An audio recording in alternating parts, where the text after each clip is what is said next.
এটি কোনো সাধারণ পোকামাকড় নয়, এটি আপনার বাড়িতে থাকতে পারে এবং এটি যা খায় তা সমুদ্রের গভীরতা কিংবা সূর্যের তাপ দ্বারাও ভাঙা সম্ভব না, যা হাজার হাজার বছর ধরে দ্রবীভূত হয় না এবং মানব সভ্যতার বর্জ্য ব্যবস্থাপনাকে ধ্বংস করে ফেলেছে।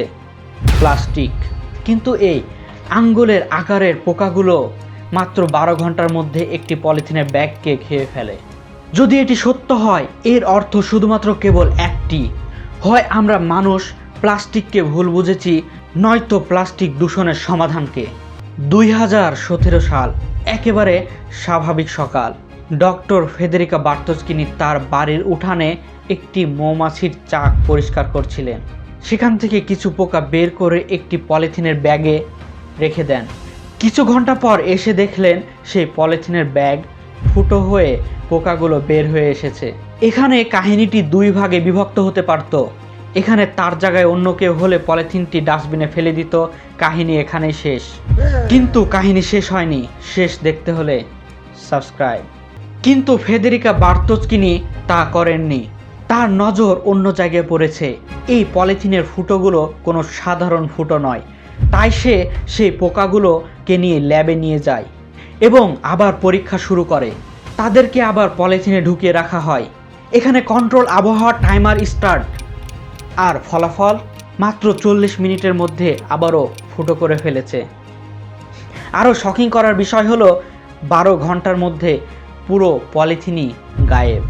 স্পেকট্রোফোটোমিটার দিয়ে এটা নিশ্চিত হওয়া গেছে যে এই পোকাগুলোর এনজাইমে এমন কিছু পদার্থ আছে যা পলিথিনের বন্ড ভাঙতে সক্ষম। However, we found two enzymes that can reproduce the effect of its saliva, meaning oxidizing polyethylene. The worm itself, when it eats the plastic and starts breaking it down, its guts react almost as if it was eating normal food. প্রকৃতি যেন প্রকৃতির সমাধান খুঁজে বের করে।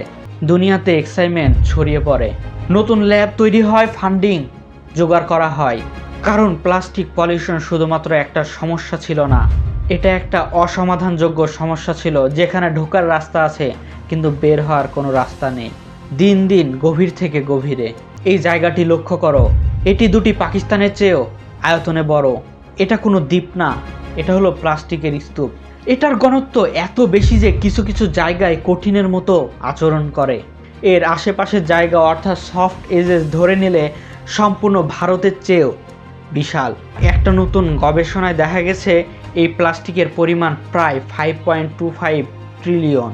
এগুলোর ওজন প্রায় 2,69,000 টন। আর আপনি বিশ্বাস করবেন না, শুধুমাত্র এই স্তূপের কারণে বছরে প্রায় 1 মিলিয়ন সি বার্ড, 1 লক্ষ সি মাম্মালস মারা যায়। হয়তো কিছু বিষক্রিয়ায়, কিছু প্লাস্টিক খেয়ে, আর কিছু লাইলনে আটকিয়ে মারা যায়। কিন্তু সমস্যা হলো এমন প্লাস্টিকের গার্বেজ বা স্তূপ একটা নয়, এরকম প্লাস্টিকের গার্বেজ প্রায় 5টা, এবং ছোট ছোট গার্বেজ তো অসংখ্য। রিসার্চার ভিক্টর ভেক্সোভো সে সিদ্ধান্ত নেয় 5টি সমুদ্রের গভীরে যাবেন। যখন সমুদ্রের গভীরে পৌঁছায়, আশ্চর্যের বিষয় হলো সেখানে প্লাস্টিক তাকে স্বাগতম জানায়। But as I continued going along the bottom and cruising around, I did see what appeared to be 1 or 2 particles of man-made matter, and one of them had a letter on it printed. আপনি একবার চিন্তা করেন, সমুদ্রের 11 kilometre গভীরে সুড়ঙ্গের ভিতরে সেখানেও plastic পৌঁছে গেছে। আর সবচেয়ে বড় সমস্যা হলো এই প্লাস্টিক কখনোই শেষ হবে না, ন্যাচারালি ডিস্ট্রয় কখনোই হবে না, শত শত সাল থেকে যাবে, যা মাছ এবং ইকোসিস্টেমের জন্য সম্পূর্ণ ক্ষতিকর। আমরা যেভাবে অসচেতনতা দেখাচ্ছি, কিছু কিছু রিপোর্ট বলে 2040 সাল আস্তে আস্তে সমুদ্রে প্রায় প্লাস্টিকের পরিমাণ 3 গুণ বৃদ্ধি পাবে।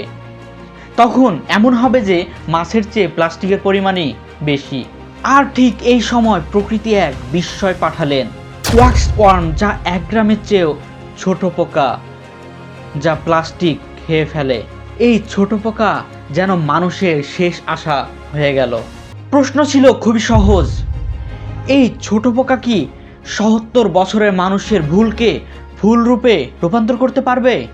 দুনিয়ার সব ল্যাব, হাজারো বিলিয়ন ডলার, হাজারো সায়েন্টিস্ট শুধুমাত্র একটি প্রশ্নের পিছনে দৌড়ে বেড়ায়, এইরকম পোকা কি আরও হয়? সবাই খুঁজতে থাকে এই পোকার অল্টারনেটিভ পোকা কি হয়। তারপরে কাহিনীতে আসে আলটিমেট টুইস্ট। সাল 2021, ব্রান্ডন ইউনিভার্সিটি, কানাডা। এই পোকাগুলো মাইক্রোস্কোপ যন্ত্রের নিচে রাখা হয়। ডক্টর ব্রোইন ক্যাসনি এবং ডক্টর ক্রিস্টোফার লেমোইন এই পোকার বিয়োজক বা মলের দিকে নজর পড়ে। আশা ছিল সম্পূর্ণ প্লাস্টিক ডাইজেস্ট হয়ে যাবে, কিন্তু মাইক্রোস্কোপিক যন্ত্র তো অন্য কিছুই দেখালো, যা সম্পূর্ণ মানব সভ্যতাকে নতুন একটা বিপদের জন্য চোখ রাঙায়। মাইক্রোস্কোপে দেখা যায় প্লাস্টিকের মাইক্রোকণা, যা এই সভ্যতাকে, এই মানব সভ্যতার সাথে কি হতে যাচ্ছে তা আপনার কল্পনারও বাইরে। জানতে হলে শেষটা দেখতে হবে পরবর্তী পাঠে। সাবস্ক্রাইব।